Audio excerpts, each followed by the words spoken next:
चलिए तो अब हम देखते हैं ऑप्टिक्स या प्रकाश के बारे में। तो ऑप्टिक्स क्या होता है? प्रकाश के अध्ययन को ही ऑप्टिक्स कहा जाता है।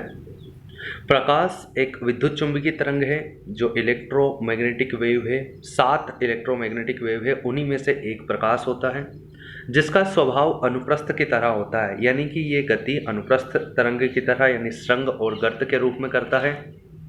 यह 7 विद्युत चुंबकीय तरंगों में से एक है जिसे हम दृश्य प्रकाश के नाम से जानते हैं।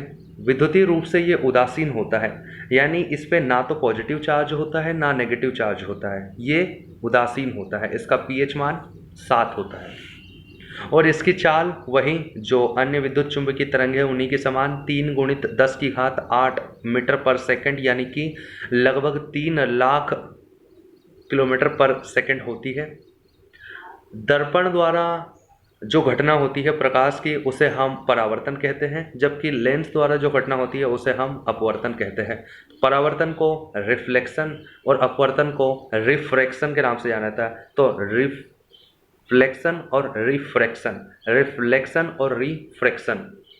अब सबसे पहले देखते हैं परावर्तन क्या होता है। तो जब प्रकाश किसी चमकदार सतह से या चमकीली सतह से या दर्पण से टकराकर वापस उसी माध्यम में लौट जाता है तो इस घटना को परावर्तन कहते हैं। यहाँ पर खास बात क्या है कि जो आपतित किरण है और परावर्तित किरण है और अभिलंब है, ये तीनों एक ही बिंदु पर स्थित होते हैं और जिस अभिलंब और जो आपतित किरण है उसके बीच जो कोण बनता है उसे हम आपतन कोण कहते हैं, जबकि अभिलंब और परावर्तित किरण के बीच जो कोण बनता है उसे हम परावर्तित कोण कहते हैं। आपतित कोण को हम I से जबकि परावर्तित कोण को हम R से प्रदर्शित करते हैं। तो आपतित किरण, परावर्तित किरण और अभिलंब तीनों एक ही बिंदु पर स्थित होते हैं। दर्पण द्वारा यह घटना होती है। आपतन कोण को हम I से, परावर्तन कोण को हम R से प्रदर्शित करते हैं। खास बात क्या है कि आपतन कोण का मान हमेशा परावर्तन कोण के बराबर होता है। अगर कोई किरण तल के साथ 40 डिग्री का कोण बना रही है तो कितने डिग्री पर जाएगी? तो खास बात यह है कि जो अभिलंब होता है वो तल के साथ 90 डिग्री का कोण बनाता है और अगर आपतन कोण का मान घटा दिया जाए तो बाकी जो डिग्री बचेगी वो वही एंगल रहेगा जो किरण तल के साथ एंगल बना रही हो। तो यहाँ पर हमें दिया गया है कि एक आपतित किरण है जो तल के साथ 40 डिग्री का कोण बना रही है, यानी कि 90 डिग्री में से अगर 40 डिग्री हटा दिया जाए तो बाकी बचता है 50 डिग्री, यानी कि आपतित किरण अभिलंब के साथ 50 डिग्री का कोण बना रही है और इसी को हम आपतन कोण कहेंगे। यानी कि किस डिग्री पर वो लौटेगी तो परावर्तित जो कोण रहेगा उसका मान भी क्या रहेगा? परावर्तन कोण का मान 50 डिग्री रहेगा। तो 50 डिग्री पर वह लौट जाएगी क्योंकि I = R होता है। एक समतल दर्पण में यदि कोई वस्तु v वेग से पास आती है तो हमें वो 2v वेग से, यानी उसका प्रतिबिंब 2v वेग से हमें गति करता हुआ प्रतीत होता है। यानी कि v वेग से अगर कोई गति कर रहा है समतल दर्पण के सामने तो उसका प्रतिबिंब 2v वेग से गति करता है। v वेग = 2v वेग, यानी v वेग वस्तु का है 2v वेग प्रतिबिंब का। अगर किसी दर्पण को 10 डिग्री पर या किसी भी अन्य डिग्री पर कोण पर घुमा दिया जाए तो प्रतिबिंब 2θ कोण से घूम जाता है। यानी अगर θ डिग्री पर घुमा दिया जाए किसी दर्पण को, समतल दर्पण को, तो उसका जो प्रतिबिंब है वह 2θ यानी कि 2 गुना मुड़ जाता है। θ = 2θ कोण। दूरी बराबर दूरी ही होती है, यानी कि वस्तु समतल दर्पण के जितनी आगे जितनी दूरी पर स्थित होती है उसका प्रतिबिंब भी समतल दर्पण के पीछे उतनी ही दूरी पर बनता है। दर्पण से जितनी दूरी पर वस्तु होती है उतनी ही दूरी पर प्रतिबिंब बनता है। अब कुछ फैक्ट देख लेते हैं, जैसे कि जो कांच होता है उसके पीछे हम किस चीज़ की पॉलिश करते हैं कि वह एक दर्पण की तरह कार्य करने लगता है, तो हम उसके पीछे परत जो पुताई करते हैं वो करते हैं सिल्वर ब्रोमाइड की। किसकी? सिल्वर ब्रोमाइड की। तो सिल्वर ब्रोमाइड से पेंट करने पर या पॉलिश करने पर हम एक लेंस को दर्पण के रूप में परिवर्तित कर देते हैं। वहीं सिल्वर आयोडाइड का इस्तेमाल कहाँ करते हैं? तो सिल्वर आयोडाइड का इस्तेमाल हम करते हैं वर्षा करवाने के लिए करते हैं, जबकि सिल्वर नाइट्रेट का इस्तेमाल नाइट्रेट का इस्तेमाल हम चुनाव की स्याही बनाने में, जो चुनाव की स्याही लगाई जाती है उंगली पे, उसमें हम सिल्वर नाइट्रेट का इस्तेमाल करते हैं। स्पष्ट दृष्टि की जो न्यूनतम दूरी रहती है, यानी कि आपको क्लियर दिखेगा सबसे नज़दीक से, तो वो 25 सेंटीमीटर है। इससे नज़दीक अगर आप किसी चीज़ को देखेंगे तो वो क्लियर नहीं दिखेगी। वहीं स्पष्ट दृष्टि की अधिकतम दूरी, यानी कि कहाँ तक की हम चीज़ों को देख सकते हैं, तो अनंत तक की, जहाँ तक से प्रकाश हमारी आंखों में आ सकता है वहाँ तक की चीज़ों को हम देख सकते हैं। तो अधिकतम दूरी की लिमिट नहीं है, लेकिन मिनिमम दूरी की लिमिट है 25 सेंटीमीटर। अब एक क्वेश्चन देखते हैं कि एक आदमी 10 मीटर पर सेकंड की चाल से एक दर्पण की ओर 5 सेकंड तक बढ़ता है, यानी कि 5 सेकंड में वो 50 मीटर बढ़ चुका है। ऐसे में उसे अपना प्रतिबिंब दर्पण के अंदर 40 मीटर की दूरी पर दिखाई देता है। तो प्रारंभिक स्थिति से दर्पण की दूरी कितनी होगी? तो प्रारंभिक स्थिति से दर्पण की दूरी हो जाएगी, क्योंकि अगर दर्पण में प्रतिबिंब 40 मीटर की दूरी पर है, यानी कि वो खुद भी 40 मीटर की दूरी पर अभी दर्पण से है, और 50 मीटर अभी चल चुका है, यानी कि दर्पण से प्रारंभिक स्थिति की दूरी 90 मीटर हो जाएगी। वहीं वर्तमान में उस वस्तु और प्रतिबिंब के बीच की दूरी कितनी है? तो वो हो जाएगी 80 मीटर, क्योंकि 40 मीटर दर्पण के बाहर और 40 मीटर दर्पण के अंदर। यदि हमें एक समतल दर्पण में किसी व्यक्ति का पूरा प्रतिबिंब देखना है, तो दर्पण की लंबाई व्यक्ति के कम से कम आधे तो होनी चाहिए। अगर आधे से कम है तो संपूर्ण व्यक्ति का प्रतिबिंब हम नहीं देख सकते। प्रतिबिंब दर्पण के उतने ही पीछे बनता है जितनी दूरी पर हम उससे होते हैं। ये सारी चीजें अभी समतल दर्पण के बारे में चल रही है। पेरिस्कोप क्या होता है? दर्पण पर आधारित या परावर्तन पर आधारित एक युक्ति है। कौन सी? पेरिस्कोप। पेरिस्कोप का इस्तेमाल हम पनडुब्बी में करते हैं। यहाँ पर 2 दर्पण लगे होते हैं और वो 2 दर्पण 45 डिग्री के एंगल पे लगे होते हैं। कितने? 45 डिग्री के एंगल पे लगे होते हैं। किसमें? पेरिस्कोप में। इस्तेमाल पनडुब्बी में करते हैं, देखने के लिए नलीनुमा संरचना होती है एक। 2 समतल दर्पणों को अगर आमने सामने रख दिया जाए और बीच में अगर कोई वस्तु रख दी जाए, तो उसके प्रतिबिंब जो बनेंगे ना, वो अनंत बनेंगे, अनंत। तो हेयर सैलून में जब हम देखते हैं तो वहाँ पर अनंत प्रतिबिंब हमें देखने को मिलते हैं। वहीं अगर दोनों आमने सामने ना रखे हों, सिर्फ हमें एंगल दिया हो कि 2 समतल दर्पण रखे हुए हैं और इस एंगल पर रखे हुए हैं कि 45 डिग्री पर रखे हुए हैं कि 90 डिग्री पर रखे हुए हैं कि 180 डिग्री पर रखे हुए हैं, तो जितने भी एंगल पर रखे हुए हैं, अगर हमें एंगल पता हो कि इस एंगल पर 2 समतल दर्पण रखे हुए हैं, तो हम बनने वाले प्रतिबिंबों की संख्या ज्ञात कर सकते हैं। और इसका फॉर्मूला होता है n, यानी कि number of images is equal to 360/थीटा। 360/थीटा। यहाँ पर थीटा वो एंगल है जो हमें दिया जाएगा कि इतने एंगल पर रखा गया है इमेज निकालने के लिए। यदि 2 समतल दर्पण साथ में थीटा कोण पर रखे गए हों, तो 360 डिग्री से भाग लगाकर हम प्रतिबिंबों की संख्या ज्ञात कर सकते हैं। अगर एग्जाम्पल के लिए देखा जाए कि 40 डिग्री, अगर 2 समतल दर्पण 40 डिग्री पर रखे हुए हैं तो प्रतिबिंब की संख्या कितनी बनेगी? तो 360/40 इज इक्वल टू 9, तो आंसर हो जाएगा 9। लेकिन खास बात क्या है कि यहाँ पर हमेशा उत्तर ओड आना चाहिए, हमेशा उत्तर विषम आना चाहिए। अगर विषम उत्तर ना आ रहा हो भाग देने के पश्चात, तो हम क्या करेंगे? 1 घटा देते हैं और विषम कर देते हैं। जैसे कि अगर 2 समतल दर्पण 90 डिग्री के एंगल पर रखे हुए हैं, तो हम यहाँ पर 360 में से 90 को डिवाइड करते हैं तो 4 आता है। अब यहाँ पर 4 एक सम संख्या है, लेकिन आंसर हमेशा विषम ही हो सकता है, इसलिए हम 4 में से 1 घटा देंगे तो आंसर रहेगा 3। तो जब 2 समतल दर्पण 90 डिग्री पर रखे हुए होते हैं तो प्रतिबिंबों की संख्या बनती है 3। अब हम दर्पण देख लेते हैं। तो दर्पण अभी तक हमने जो देखा वो समतल दर्पण है, लेकिन गोली दर्पण भी होते हैं। और गोली दर्पण 2 प्रकार के होते हैं। एक होता है जो उठा हुआ रहता है, उसे बोलते हैं उठल दर्पण यानी कि उत्तल दर्पण, और एक होता है धंसा हुआ, उसे बोलते हैं धसल दर्पण या अवतल दर्पण। खास बात क्या है कि हम दर्पण बढ़ाने के लिए लेंस के हमेशा राइट साइड पे पेंट करते हैं। जो सिल्वर ब्रोमाइड का हम पेंट करते हैं, पॉलिश करते हैं, तो पॉलिश हमेशा राइट साइड पे की जाती है, पॉलिश हमेशा राइट साइड पे की जाती है, जबकि परावर्तन हमेशा लेफ्ट साइड पे से होगा। परावर्तन हमेशा लेफ्ट साइड से होगा। हमेशा प्रकाश लेफ्ट साइड से ही आएगा, हम प्रकाश की जो किरण लाएंगे वो लेफ्ट साइड से ही लाएंगे, और वस्तु को भी हमेशा लेफ्ट साइड पे ही रखा जाता है। बाईं ओर ही वस्तु को रखा जाता है, बाईं ओर से ही हमेशा प्रकाश आता है, बाईं ओर के सिरे से ही हमेशा परावर्तन होगा, जबकि दाईं ओर ही हमेशा पॉलिश किया जाता है।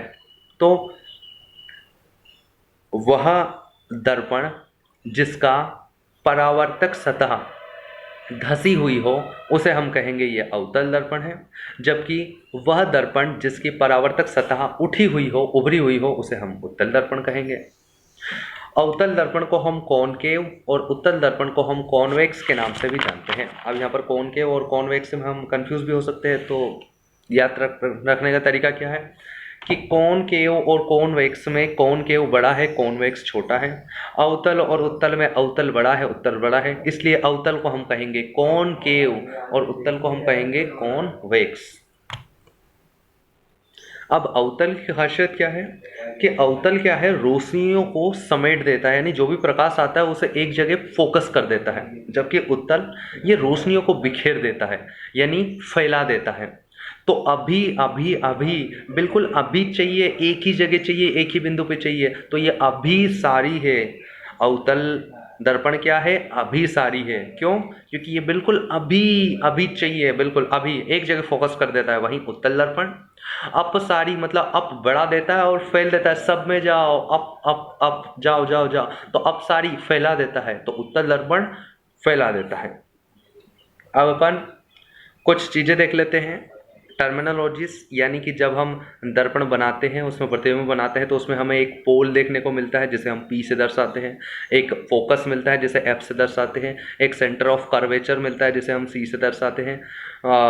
इसके अलावा वक्रता त्रिज्या रहती है जिसे हम R से दर्शाते हैं। तो ये सारी चीज़ें होती क्या हैं?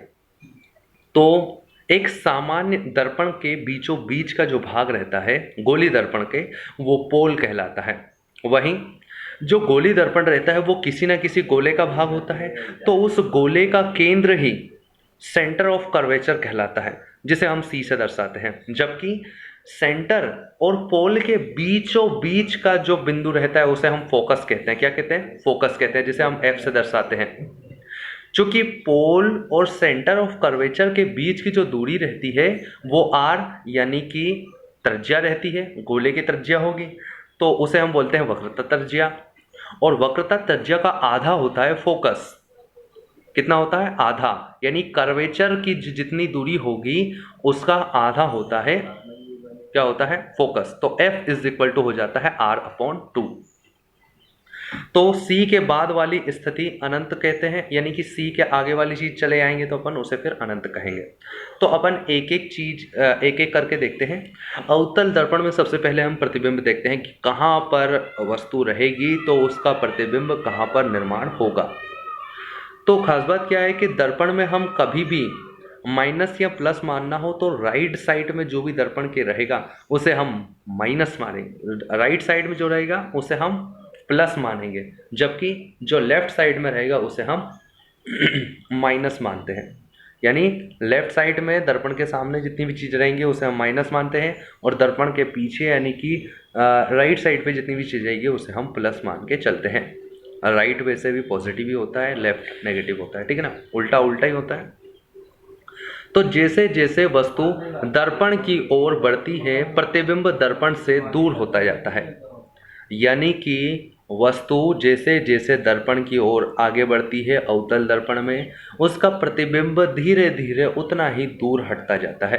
अब एक एक करके एक एक स्थिति देखते हैं कि अगर वस्तु अनंत पर स्थित हो तो उसका प्रतिबिंब कहाँ बनेगा। तो अगर वस्तु अनंत पर स्थित हो तो उसका प्रतिबिंब फोकस पर बनता है, क्योंकि अनंत से आने वाली किरणों को ये फोकस से डाल देता है। वहीं अगर वस्तु अनंत और कर्वेचर के बीच में स्थित हो तो यहाँ पर प्रतिबिंब हमारा कर्वेचर और फोकस के बीच में बनता है, कर्वेचर और फोकस के बीच में बनता है। वहीं अगर वस्तु कर्वेचर पे हो तो प्रतिबिंब कर्वेचर पे ही बनता है।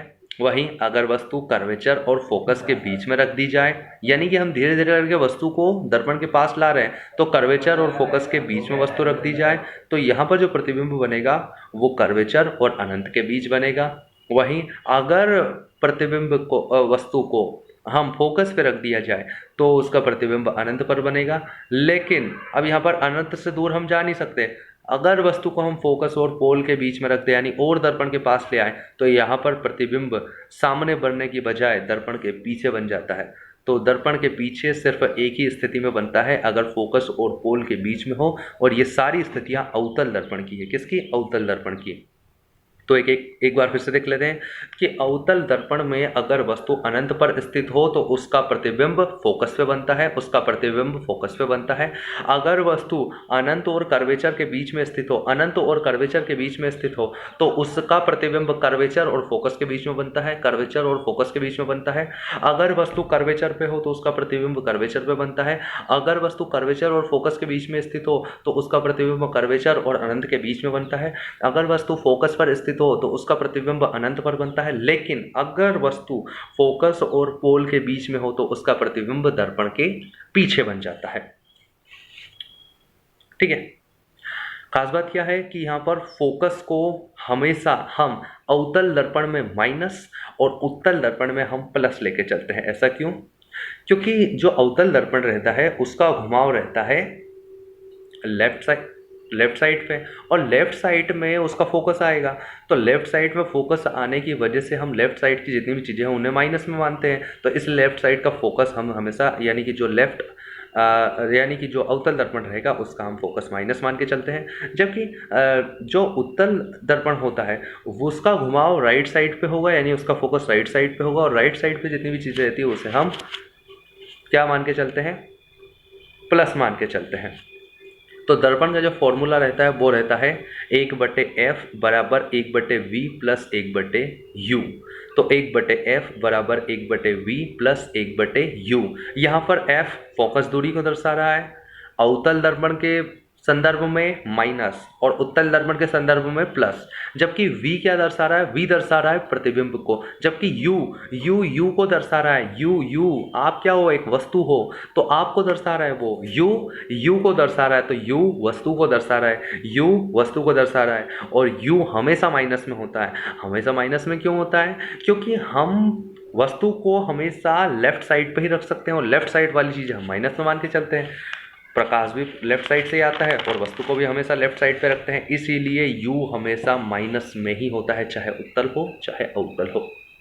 तो u हमेशा माइनस ही होगा क्योंकि यह वस्तु को दर्शाता है और वस्तु को हम हमेशा लेफ्ट में ही रखते हैं। एग्जाम्पल के लिए, अगर एक अवतल दर्पण की वक्रता त्रिज्या 90 सेंटीमीटर है, वक्रता त्रिज्या 90 सेंटीमीटर है, तो फोकस कितना होगा? फोकस होगा -45 सेंटीमीटर। क्यों? क्योंकि यहाँ पर अवतल दर्पण की फोकस दूरी हम माइनस में लेकर चलते हैं। लेकिन अगर एक उत्तल दर्पण की वक्रता त्रिज्या 90 सेंटीमीटर है तो फोकस दूरी क्या होगी? तो यहाँ पर होगा प्लस का 45 सेंटीमीटर। एक और चीज होती है दर्पण की क्षमता या पावर, जिसे हम कहते हैं, जिसे P से दर्शाते हैं हम, और डायोप्टर में मापते हैं। तो डायोप्टर में क्या मापा जाता है? दर्पण की क्षमता। डायोप्टर में दर्पण की क्षमता, डायोप्टर में दर्पण की क्षमता। तो दर्पण की क्षमता डायोप्टर में मापते हैं, पावर को मापते हैं अपन। ठीक है। और P बराबर होता है 1/f। 1/f यानी कि ये फोकस दूरी का उल्टा होता है। अगर अवतल दर्पण के संदर्भ में बोली जाए तो नेगेटिव होती है, और उत्तल दर्पण के संदर्भ में देखी जाए तो ये पॉजिटिव होती है।